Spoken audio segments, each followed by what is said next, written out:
Hello guys, কেমন আছো তোমরা সবাই? অবশ্যই কিন্তু কমেন্টে জানিও। আর তোমরা আমাদেরকে এত এত ভালোবাসা দাও, সবাইকে তার জন্য অসংখ্য অসংখ্য ধন্যবাদ। তো আমরা রেডি হয়ে চললাম কোথায়, নেক্সট ভিডিওতে তোমাদের জানাবো বলেছি। এই ভিডিওর মধ্যেই তোমাদের সবটা জানাবো যে আমরা কোথায় যাচ্ছি। তো রেডি হয়ে আমরা বেরিয়ে পড়েছি।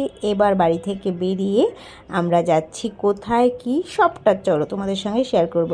যেহেতু আমরা বাইকেই যাব আর আমাদের কাছে একটা বাইকই আছে, তাই ফার্স্টে মা আর হিয়াকে পৌঁছে দিয়ে আসতে গেছে বাবন, আর আমি বাড়ির বাইরে দাঁড়িয়ে রয়েছি। কিছুক্ষণ ওয়েট করার পর আমাদেরও নিতে এসেছিল বাবন, তো আমরা তিনজন মিলে এবার চললাম।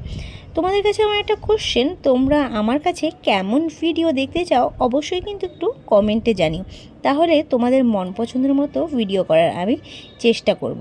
আর সেদিন রাস্তায় বেশ ক্রাউড ছিল, যেহেতু 26শে মার্চ আমার ভিডিওটা করেছিলাম আর 27শে মার্চ ছিল রামনবমী, তার জন্য দেখো বলতে বলতে আমরা চলে এসেছি। আর বাইক থেকে নেমেই ও উঠে পড়েছে ওর দিদি আর কোলে, আর দেখো এদিক ওদিক তাকাচ্ছে। আমরা কোথায় গেছিলাম এবার সেটা বলারই পালা। চারিদিকে লাইটিং টাইটিং দেখে কিছু কি গেস করতে পারছো তোমরা কোথায় এসছি? তো চলো বলেই দিই, আমরা সেদিন গেছিলাম মা অন্নপূর্ণার পুজোতে, আর এসেই মায়ের দর্শন করে নিয়েছি। আর এই দেখো আমার ছেলে মাকে নমস্কার করছে, সব কিছু ঘুরে ঘুরে দেখছে আর খুব আনন্দ পেয়েছে। ও যা ছটফট করছে, বসবে না উঠবে কি করবে নিজেই জানি না। তো এবার চলো দেখো মায়ের মূর্তিটা কি সুন্দর লাগছে, তোমাদের কেমন লাগছে অবশ্যই কিন্তু কমেন্টে জানিও।